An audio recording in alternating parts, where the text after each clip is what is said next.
Welcome to Block and Build, a podcast from Convergence Magazine. I'm your host and the publisher of Convergence, Cayden. On this show, we're building a roadmap for the movement that's working to block the impacts of rising authoritarianism while building the strength and resilience of the broad front that we need to win. Before we get started, I of course want you to invite you to join our subscriber program. Convergence Magazine is an independent publication, and we rely on the generosity of our readers and listeners to create the rigorous, thoughtful takes you've come to expect from us week in and week out. You can become a subscriber at convergencemag.com/donate. Any amount helps, either as a one-time donation or a recurring monthly or annual subscription. This week on the show, I'm joined by one of the editors of the new anthology, We Grow the World Together, Parenting Toward Abolition, out now from Haymarket Books.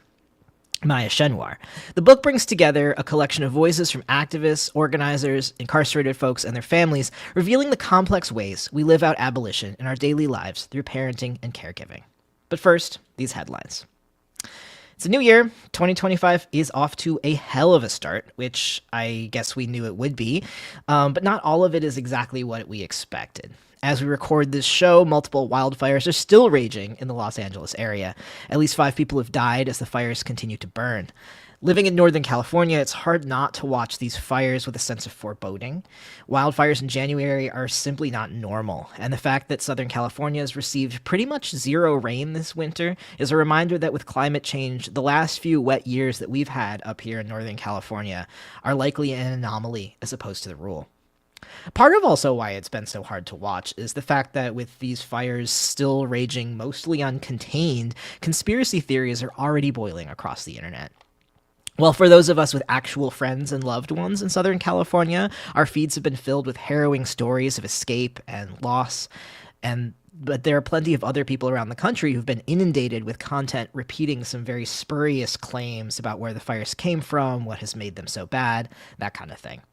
Of course, the president-elect has also used this opportunity to antagonize Governor Gavin Newsom and amplify and add to many of these spurious claims. This is a reminder of what we can expect over the next few years, and a reminder that we need to hold his prognostications very lightly.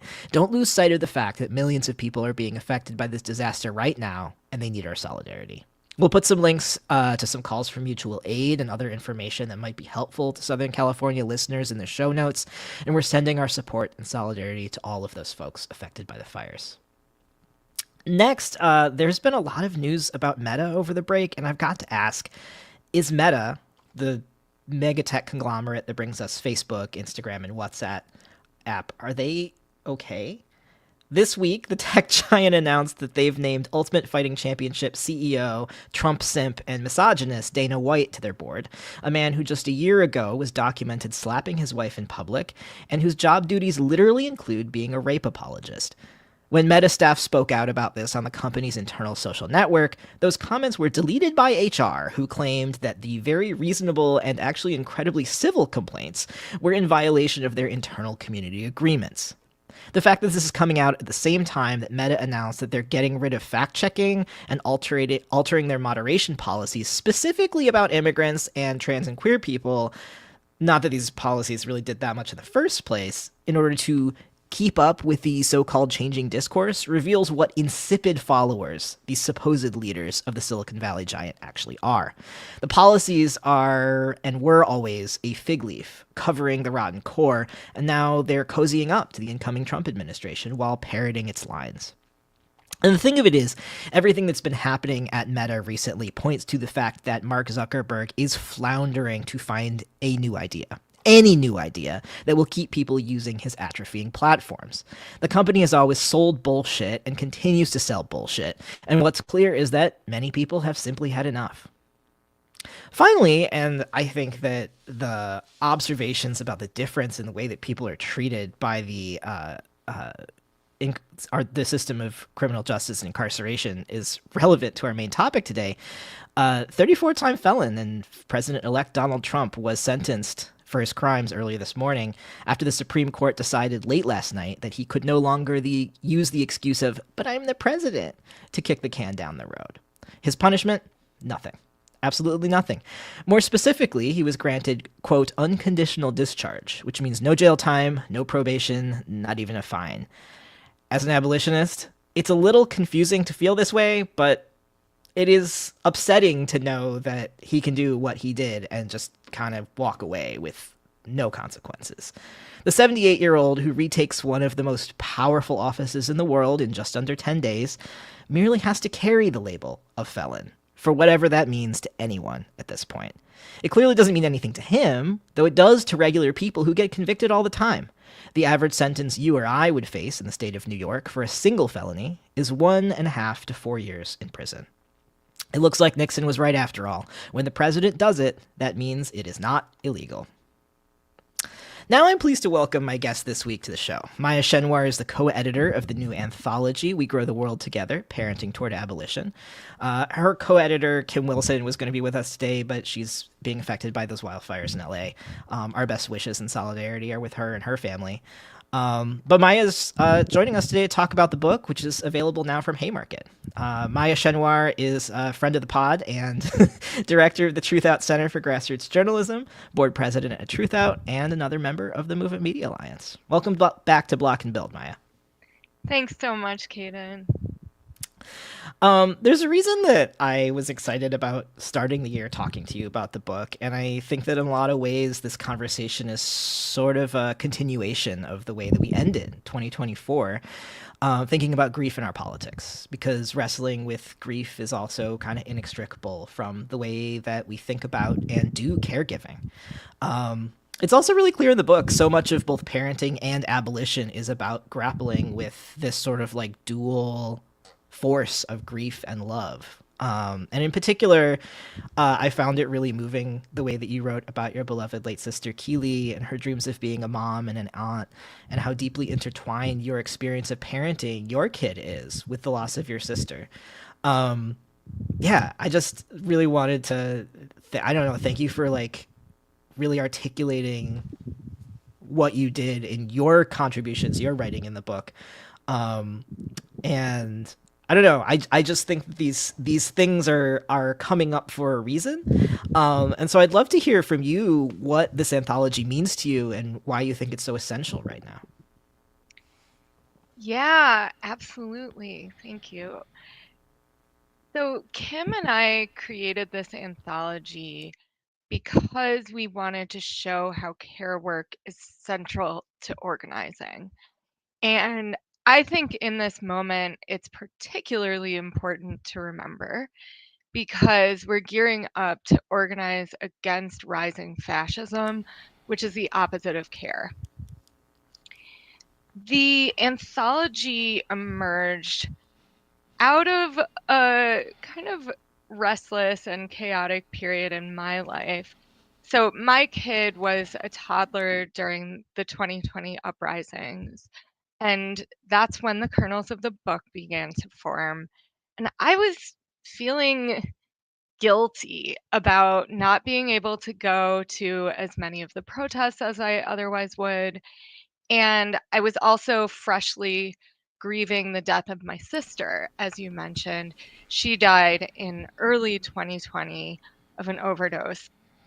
And I spoke to a friend who was a mother of an older child about all of this. And I pretty much said, I feel like I'm not doing the work, the social justice work, Sure. because I'm doing all this caregiving of my child and caregiving of myself in my grief. And she basically said, well, that is the work too. Care is also the work. And this sparked something for me. And it made me think about how when my sister was incarcerated, which happened on and off for 13 years before her death, I was busy writing about prisons, organizing against prisons, but the deepest work that I felt I was actually doing against prisons was visiting my sister inside, writing her letters, talking to her on the phone, just all that care work, which is maintaining the connections that the prison and the prison industrial complex are doing their best to tear down. And so all of this got me wondering how other people were thinking about it, how other people were wrestling with the question of this relationship between caregiving and organizing, particularly organizing toward abolition, but we know that intersects with so many other issues. And I approached my friend Kim Wilson, who is an incredible abolitionist organizer and also co-hosts the podcast Beyond Prisons.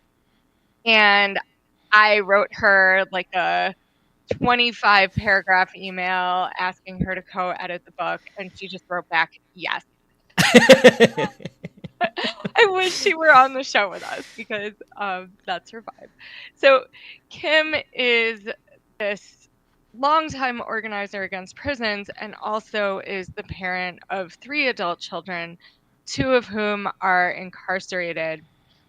And when Kim is fighting to free her sons, she's also fighting to free everybody. And so this struggle is a current throughout the book, and it was kind of how we set out to edit it and to gather contributions, how the work of parenting and care work more broadly can fuel broader liberation movements. And we did not know that this book was going to be coming out right before a second Trump presidency. Sure. Yeah. But I feel like this onslaught that we're facing does kind of emphasize the book's importance and make it relevant in a different way. And part of that is simply that mutual care for each other as human beings is an antidote to fascism, which erases human beings. Another thing I want to raise, though, is that some of our book's contributors who are incarcerated are, in a sense, living under overt fascism already. So, and I think, and I don't use the word fascism lightly, but all the folks who are incarcerated are under a type of authoritarian rule, and they hold key lessons for us in figuring out how to face these times. And I am going back to their work again and again. So I just will say briefly, like, what are these conditions? So incarcerated people are surveilled in one way or another 24/7. Their communications are all monitored. They're arbitrarily searched, stripped of their clothes. They're barred from organizing. And when they do organize, they're investigated, interrogated, often severely retaliated against. All of these things that we're talking about, like potentially being worried about under the next administration, we see how this happens behind bars. And yet they're still organizing. They're doing hunger strikes, labor strikes, zines, filing class action lawsuits, doing noise protests, all of these things. And they're also organizing through care, through simply showing up for each other, showing care and dignity and love, when the whole mechanism of the prison is intended to isolate and, strip people of their dignity at the hands of the state. Yeah, I was really struck by that actually in reading Kim's interview with her son about the ways in which, like, a lot of his work on the inside is giving care to these younger guys who are, like, learning this system for the first time, encountering this repression for the first time, and that, like, in the conversation that they're having as, like, a parent and an adult child, which I think is, like, particularly poignant, is just that, like, here's how we live out this framework, not just, like, here are the, like theoretical or conceptual commitments we have to it, but this is what it looks like in practice. And I found that interview to be incredibly powerful. Absolutely. Yeah, I think about how Kim's son, Paul Lacombe, shared this insight that we have to sleep with our boots on. And it was like he was kind of giving us instructions for something we didn't know was coming, that there's always work to be done. We have to be on alert. We have to be prepared. And this is this scary but essential lesson, I think, in fascist times, that preparation is this ongoing thing, and education is this ongoing thing, like you said, including education between people that happens informally to prepare each other for the worst. Mm-hmm. Yeah, yeah, and in some ways, I mean, the other thing I think that is really interesting that you all do is in the book is also talk about parenting and family as not just sort of like strict nuclear families, and thinking about how family is like it's like the like love is a verb thing, right? That like this is an activity that we do together. Family is an activity that we do together, not a like thing that is sort of like imposed upon us. And I think that when we're thinking about those like informal ways in which we learn from each other and prepare together, that's like a huge piece of that, right? That like, I don't know, I've been thinking a lot about that also with regards to the LA wildfires and like how crucial mutual aid work is about those smaller units of human connection, and that those smaller units are like a necessary constitutive part of this larger fabric. Yes. And I think our incarcerated comrades and co-strugglers teach us how we can take care of each other and build family, even when authorities are telling us not to. And when I say family, I'm talking about building lasting, sustained bonds of interdependence. And Shira Hassan talks about this more in the book. Is like, what is chosen family? What are we building exactly? But yeah, I think incarcerated people are teaching us how to build family in ways that support each other's survival. And they're saving each other food, they're saving each other sanitary supplies, sharing books, gifting each other art, finding ways to send people messages when they're in solitary confinement, and basically creating community in a place bent on isolation and invisibilization, which I think, out here, obviously it's not as stark and extreme, but that is also true. Well, yeah, and I mean, like it may not be extreme now, but there's also, I think, ways in which, if we think about how much of like the MAGA agenda right now is about driving trans people, for instance, out of public life, that like those things are coming, right? For and more for certain people than the general population, but that like that has real impacts on like our understanding of ourselves, whether we're trans or cis. Absolutely. Yeah, I think that's really important to highlight, because these elements of isolation that we talk about all the time as abolitionists are part of fascism writ large. So yes, taking trans people out of public life is a form of that, and it's a form of utter social control that we see manifested in the prison. In prisons, and there are places in the book that we talk about this, but in prisons, there are tools for further isolation, and trans people entering prison are often put in solitary confinement for their quote unquote safety.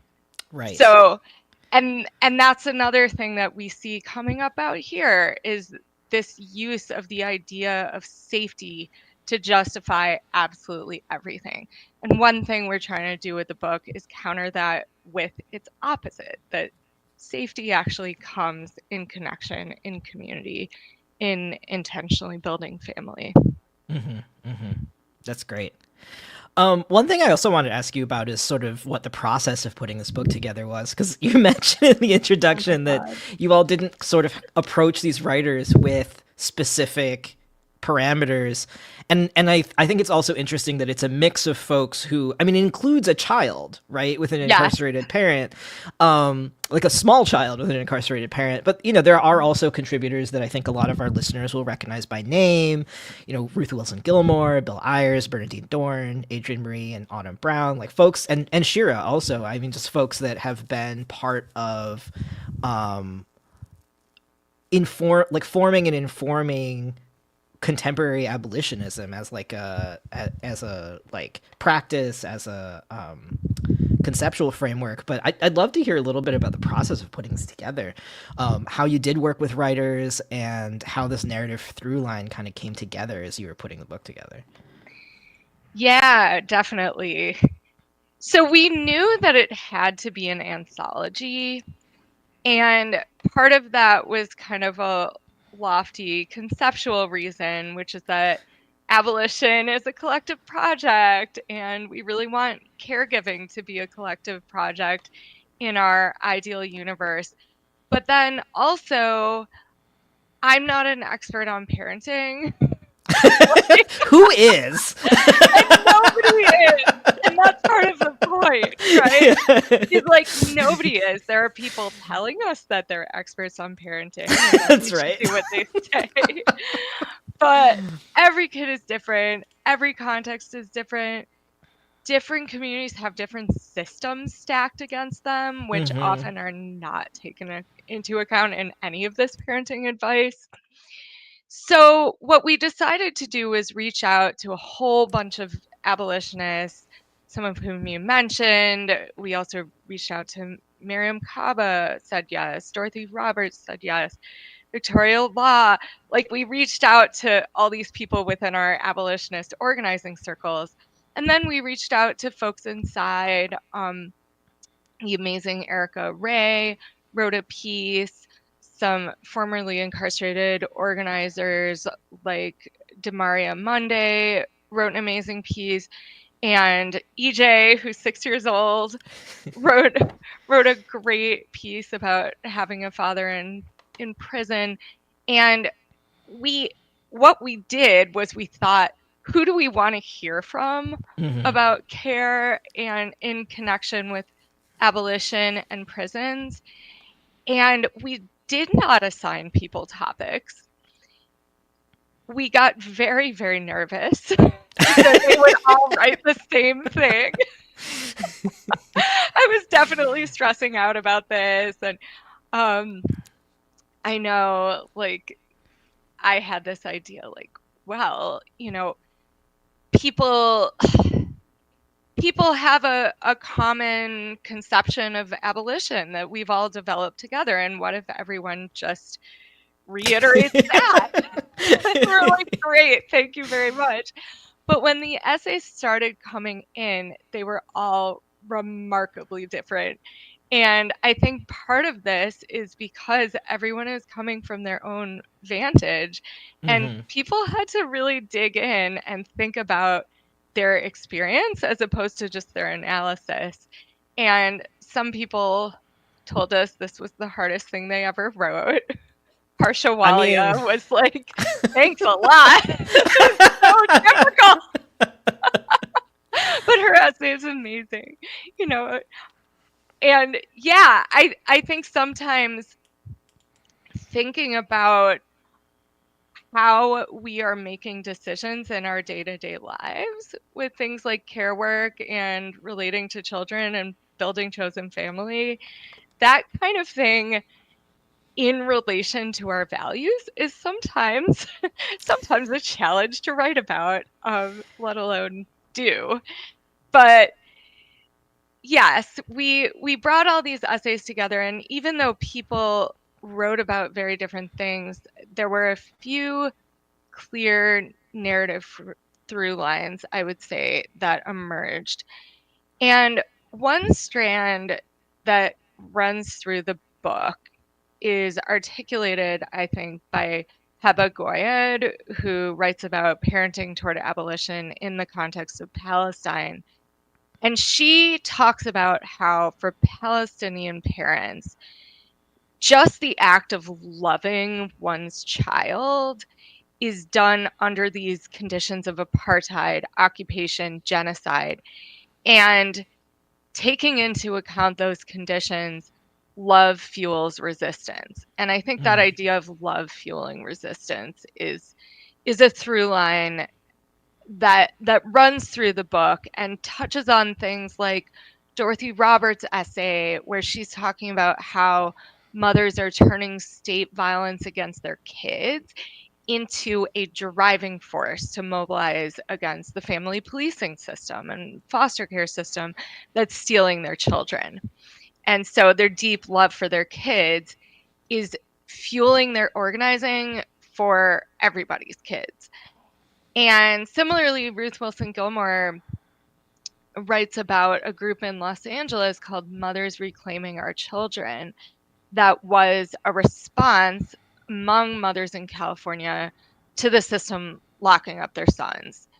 And it turned into this organized group that became broadly political in terms of education, in terms of advocacy, in terms of resistance, but started out from these moms just saying, give us back our sons.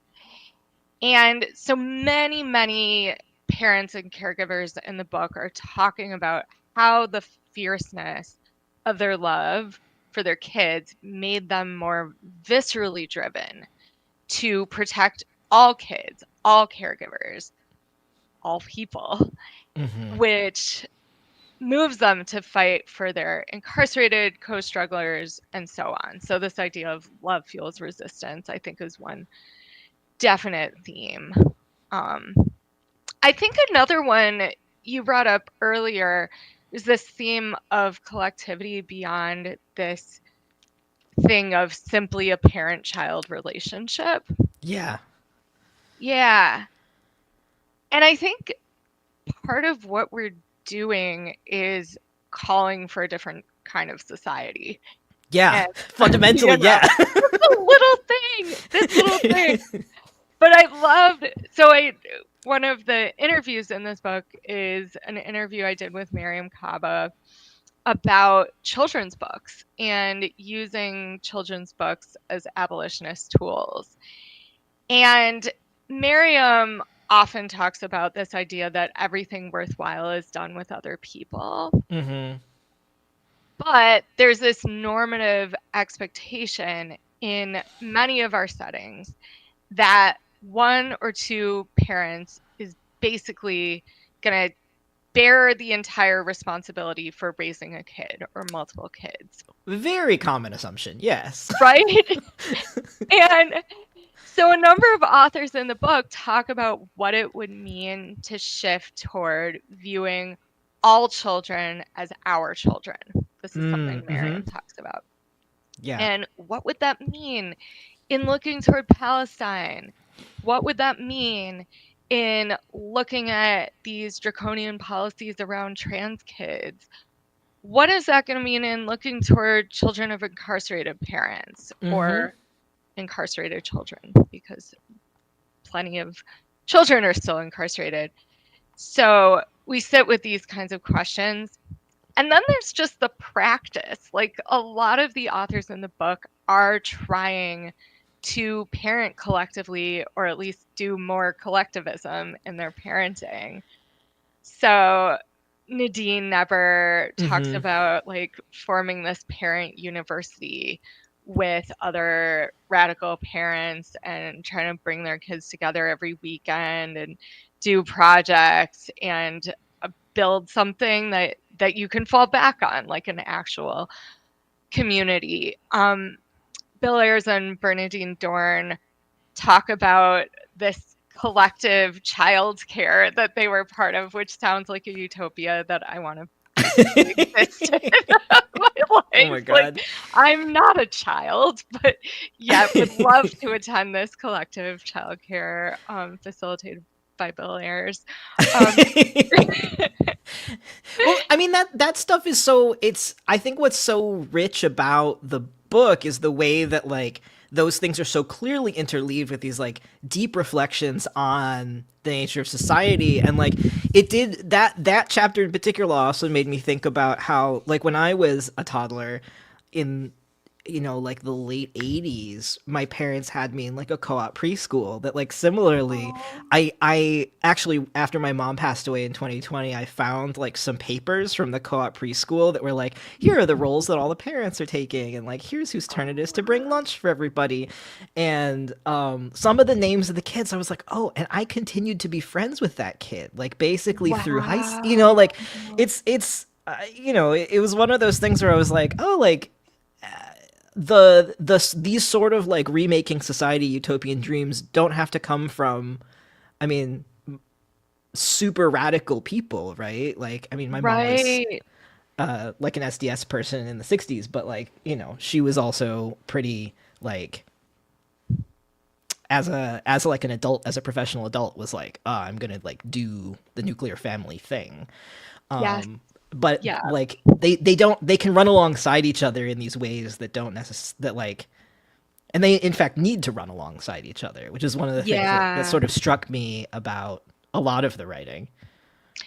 Yes, they absolutely do.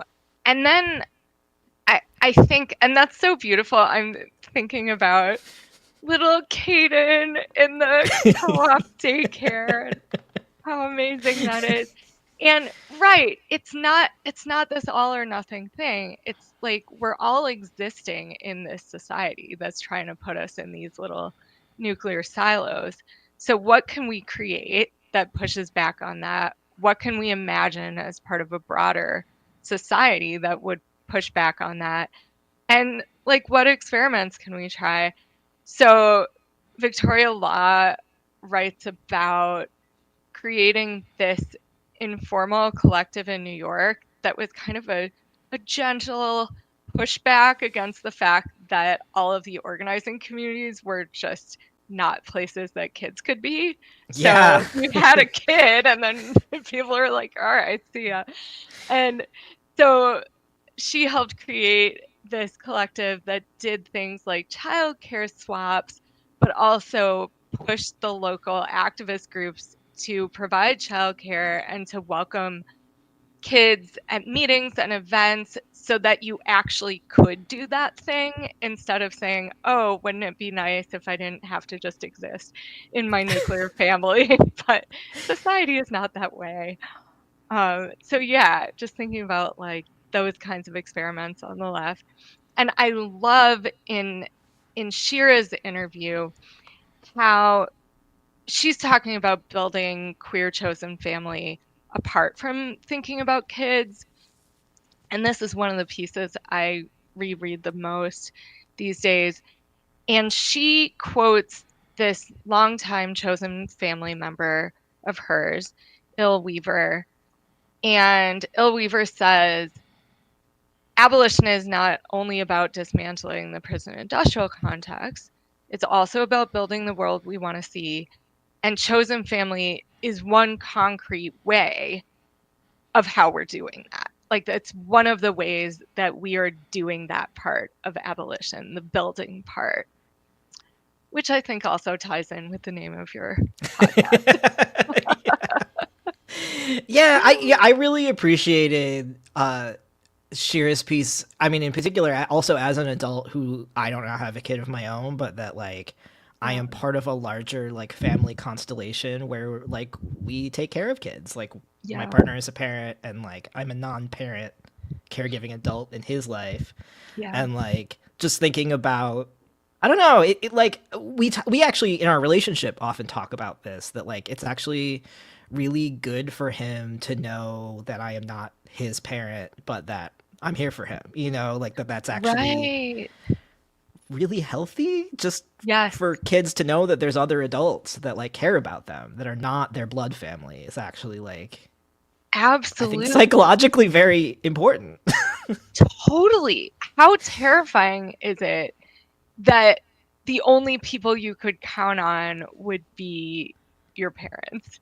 Like, Yeah. if you think about just like the limitations of that, and then I think about how all the fairy tales the scary thing that it all starts out with is that these kids are orphans, Right. Right. and like, so, the worst.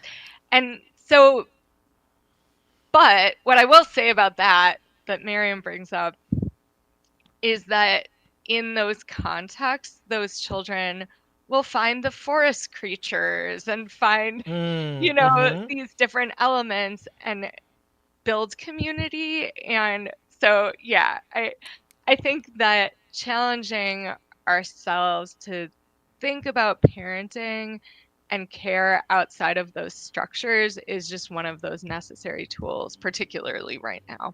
Yeah. Kind of a good segue. I mean, your own essay in this book is called An Imagination Party, How My Toddler Fuels My Abolitionist Vision, which is like, first of all, the like anecdote that sort of like you frame this up with is so cute. But also like we're moving into this political moment where like all of our most ambitious dreams feel so on the back burner, right? Like the idea that like we have to play defense, we're going to be on the back foot in the shadow of rising fascism is like really, I think, part of why people are struggling right now, right? What do you think the places for imagination is for like right now in our moment in particular? Yeah. Well, first of all, could you tell us that story about your kid? Because it's so cute. It rules. Well, sure. I'll start by saying we live in an imagination squashing capitalist society. Right. And I think one thing that made a big impression on me was a few years ago, I interviewed Rachel Herzing, and she spoke about a lack of creativity being a primary stumbling block to moving beyond prisons. Mm-hmm. And just that, like, obviously there are many stumbling blocks, but that this culture-wide lack of creativity actually, like, that directly interferes with our ability to organize. And to me, young kids just blow the lid off that entirely. Like, Yeah. if you actually listen to them, like, it's very easy to, not listen to them. But if you actually listen to young kids, the things that they are saying are so wild, wacky, and out of bounds, and just like never. Right now, my kid is 6, and just this past couple days, like, I found out that the blue fairy that follows them around all day apparently has turned 100, and and like they have created like a machine that will give us all cheetah speed, but there's some there's something bad about that you have to give in exchange. Also, the Lost and Found is haunted with ghost witches, and there's like all these and there's all these creative responses to build in response to all of these situations. My kid is also drawing like hippopotamuses that will thwart Donald Trump, and has this really good idea of replacing prisons with brownie bakeries. Beautiful. But like, I think that's kind of like where I was coming from and going into my essay. Like, I didn't want to. I feel like I had this fear of making things like too cutesy. I was like, but kids are cute. Like, that's another benefit to them. Yeah, I mean, it can confirm it helps sometimes. It helps. Yeah. And so I think that right. So I went, and then like I think going along with like this sense of trying to combine all that with the fact that what we're trying to do with imagination is imagine the radical world that we want. So the little cute story is I went into 7-Eleven when my kid was 3 with my 3-year-old kid, and they were wearing this shirt that said A is for abolition that Miriam Kava actually gave them.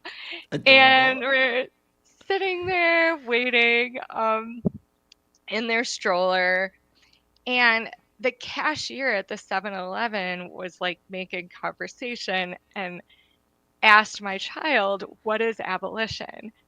And I was like, "Oh no." I'm one of those leftist parents who has put a shirt on my child and they have no idea what it means, and I'm like using them as a poster child. But of course they'd been listening to me talk about abolition Kids for pick years. stuff up. Yeah. So they said that abolition was a party. And I was like, what but when they explained it, they were saying, well, it's an imagination party, which is the title of the essay, and that it's a party where you're imagining things. And I kind of love that because the idea of abolition, when we talk about it in like what we want as opposed to like a particular campaign, it's imagining what we really would want in a very expansive way for the world and for our communities, and like tearing down the walls, literal and figurative, and building that world. And so the imagination party metaphor, like I'm not going to claim my kid knew what they were talking about, like in relation to prisons or whatever at the time. But I think that they got to a truth there. Yeah. And that in order to fuel the kind of transformation that we talk about wanting, we are going to need a really wild, raucous party of imagination in our collective minds. Yeah. But yeah, I think that what I would add to that kind of framework is that if we listen to kids, I think there are powerful lessons there in those wild imaginings for defying cynicism. And that's something that we really need to be taking on in this moment. You know, we're going to get into those organizing ruts. We're going to get into those kind of moments of despair. And imagination, not just in like, what do we think could be done with this prison instead of it being in prison, but imagination in all the different facets of our lives, including like, what could my routine be when I wake up in the morning so that I don't feel like crap all day? You know, like the things that we need to do to carry on in this society also require imagination together and apart. So I think that it's worth taking inspiration there against cynicism. And also taking a cue from Miriam in the interview about children's books, one of the things that she mentions is that children's books are tools for abolitionist organizing because they encourage wonder. And this culture that we live in deems wonder more acceptable in the realm of childhood, like, and imagination more acceptable in the realm of childhood. It's like romanticized almost as like a kid thing. Right. And so taking our cue from kids books, from kind of those child-centric spaces, those cooperative daycares, and voices of children, I think can help guide us toward unleashing our wacky dreams that just might save us, right? Yeah. Yeah, no, I think you're right that we're in desperate need of some wacky dreams. I mean, I will say also that the other thing, as a sort of like pitch to non-parents from me as a non-parent to other non-parents about this book, are also about the like ways in which several writers think about reparenting ourselves as adults. Yes. And like that piece of the puzzle that like it actually like first of all, having relationships with children as an adult helps us do that consensually or otherwise. As you describe, and like having a toddler while you're grieving your sister's death, and like that experience, which any parent who's been through a hard time emotionally that like their kid was like not fully present for, probably like Oh, that yes. that makes sense. And then also like the last chapter of the book, where folks are thinking about intergenerational trauma and like how raising a child, or being somebody in a child's life, opens up those like new vistas on the ways that we have been hurt by systems, Yeah. is also, I think, to me, feels very essential in this moment, so that we don't get stuck in this like, ah, God, this is impacting me in this horrible way, and that we start seeing it's not just seeing all children as our children, but really seeing like all people as our kin. Yeah. Yeah, exactly. Yeah, I think that reparenting element was really powerful for me too, because there's this sense in, I think, parenting literature, but also the idea of being a parent where it's like you have to get it right. Yeah. And your parents probably got it wrong. No pressure. Yeah, You don't know how to do this, but no pressure. right.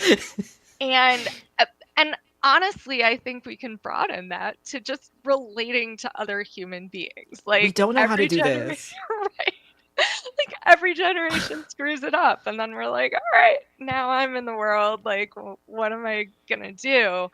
And I think that one thing that the several authors who talked about reparenting and talked about their relationships with their parents brought to it was thinking about the systems their parents were up against. Yeah. So whether that be um, the family policing system, or just coming into the US as a working class immigrant, like up against all of these systems, like trying to both provide for a family and then also like meet a bunch of expectations that could never be met.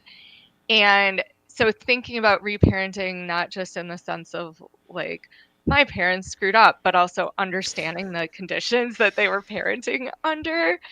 And I think Kim talks about this really powerfully in her essay, Survival Parenting, where she's saying, hey, like, there are some tips in the book for sure about about parenting and caregiving. But Kim is saying, more broadly, we have to think about the conditions under which most people are parenting and how they are not ideal, and how moving forward is also grappling with like these systems are keeping us down. These systems are making it so that we can't make our kids all their little organic handmade like produce based snacks and like give them enriching activities instead of making them watch TV all day, which is what my kid is currently doing while being home from school. um, and like, yeah, so I think there's that as well, in kind of like looking back and looking forward. What are these systems doing? How are we relating to them? And I think that that also ties in with another theme that I hope we can all bring to our organizing, which is making space for mistakes and the lessons that they bring, and also the fact that they are always happening and we cannot change that. And that's something that is ever so evident in parenting. But is also a reality of organizing. And Billers and Bernadine Dorn talk about this as trying, failing, trying again, failing better is kind of the work of caregiving. And I think approaching our organizing with that kind of framework, that so-called failures will happen, mistakes will happen. This is the process. Mm-hmm. It's the And process of being alive, really. being alive, exactly. And I love in the last chapter, Susana Paras and Alex Villalpando talk about this anecdote about their child getting angry at them, and they actually include the note that they received from Oh, their God, that child. was so.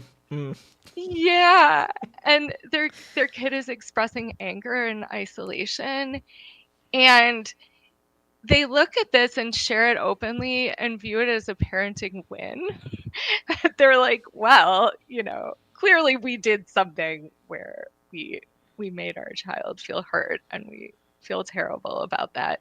And also they expressed it, and this is going to keep us moving forward, and kind Yeah. of framing it as like, this will happen. And I think in organizing, one of the things that sometimes prompts a falling apart is something that is a loss, or everyone views as a loss, or really is quite a failure, or fragmentation. And then it's like, well, organizing doesn't work. I'm gonna. Right. Or like this, yeah, like we throw out the entire thing as opposed to like Yes. examine where maybe also like we made a mistake or like didn't do things in the way that we now think we should have. Yes.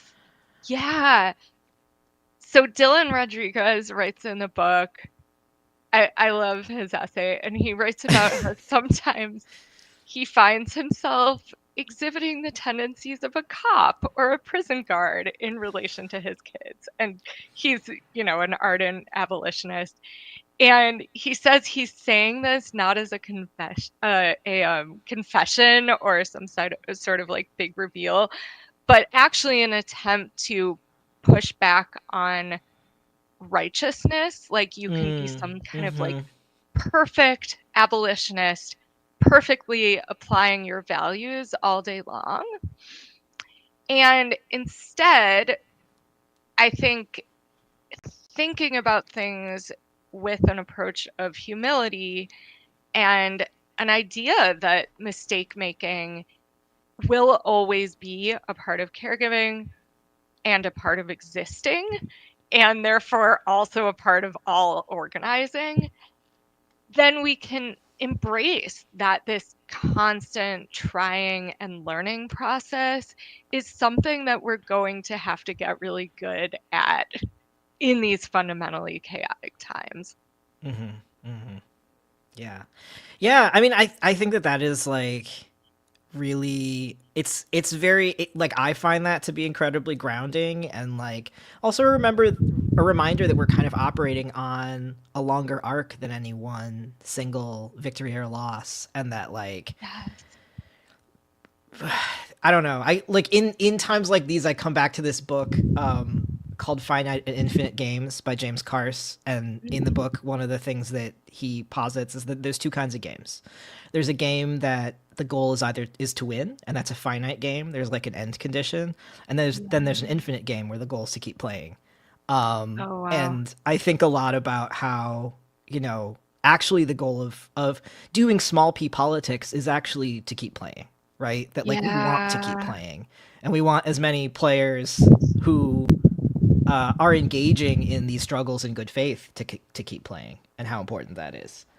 Yes. Oh, yeah. I think about, so Autumn Brown talks about this a little bit in the book, and I think it also ties in with imagination.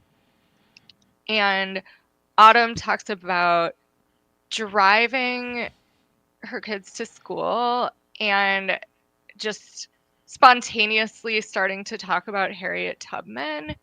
Yeah. And what she said was, I think it's really crucial that we recognize that Harriet Tubman did what she did from inside enslavement. And for her to do what she did from inside enslavement, she had to really believe that there was a different reality. That there was like this different thing, and like keep moving forward. Like, obviously a million failures, right? A million losses.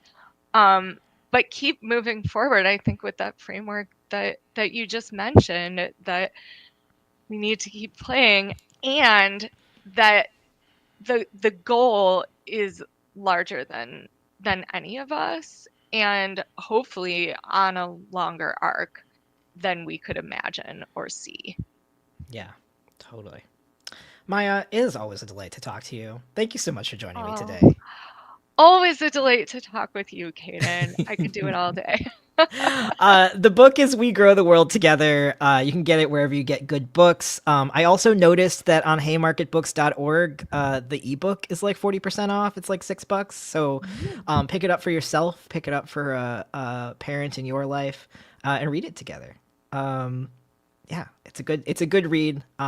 Full disclosure, I did get it for my partner as part of her holiday gift. So she's very excited about it. So. This show is published by Convergence, a magazine for radical insights. I'm Cayden Mock. Our producer is Josh Elstro. If you've got something to say or a question, please drop me a line. You can send an email that we'll consider running on an upcoming mailbag episode at mailbag@convergencemag.com. And, of course, if you would like to support the work that we do at Convergence, bringing our movements together to strategize, struggle, and win in this crucial historical moment, you can become a member at convergencemag.com/donate. Even a few bucks a month goes a long way to making sure our independent small team can continue to build a map for our movements. I hope this helps.